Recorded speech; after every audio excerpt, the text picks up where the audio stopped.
1967 को 711 गोरखा राइफल्स और 10 Jammu and Kashmir rifles के बीच चोला एरिया में ऑपरेशनल कंट्रोल का आदान प्रदान चल रहा था। यहाँ भारतीय और चीनी सैनिक आमने सामने डिप्लॉयड थे। सन 1 अक्टूबर को एक डिस्प्यूट हुआ जब एक चीनी सैनिक ने एक पत्थर, जिसे आज हम माओ रॉक के नाम से जानते हैं, उस पर अपना अधिकार जताया।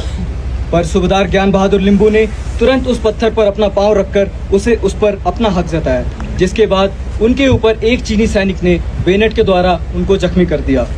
इसके प्रतिशोध में लैंस नायक केबी राय ने अपनी खुखरी से 2 चीनी सैनिकों को गंभीर रूप से घायल कर दिया। इस घटना के बाद चीनी सैनिकों ने इंडियन पोस्ट के ऊपर मशीन गन, रॉकेट लॉन्चर्स और मोटर्स का फायर खोलकर, जिसको देखते हुए लांस नायक केबी राय, राइफलमैन देवी प्रसाद लिंबू और अन्य सैनिकों ने चीनी सैनिकों के ऊपर अपनी खुखरी से ही हमला बोल दिया। हमले के वक्त 3 भारतीय जवान गंभीर रूप से जख्मी हो गए थे और राइफलमैन देवी प्रसाद लिंबू वीर गति प्राप्त होने से पहले बहादुरी से 5 चीनी सैनिकों को अपनी खुखरी की मदद से मौत के घाट उतार दिया।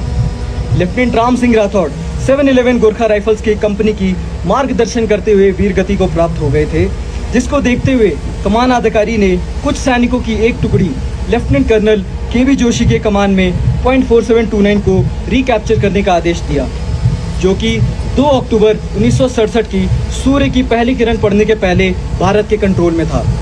10 जम्मू एंड कश्मीर राइफल द्वारा ऑक्यूपाई की गई पोस्ट के नज़दीक एक जगह, जिसे आज हम राय गैप के नाम से जानते हैं, और वह 15,000 फीट की ऑल्टीट्यूड पर स्थित है। उस पोस्ट को चीनी सैनिकों ने चालाकी से कब्जा कर लिया था, जिसको देखते ही हवलदार नरेंद्र कुमार अपने बंकर की सुरक्षा और अपनी सुरक्षा को मद्देनजर न रखते हुए चीनी सैनिकों के ऊपर हमला बोल दिया और 5 चीनी सैनिकों को मौत के घाट उतार दिया। इस पूरी लड़ाई में चीनी सेना को भारी नुकसान हुआ था, जिसको देखते हुए उनकी सेना को पीछे बुला लिया गया।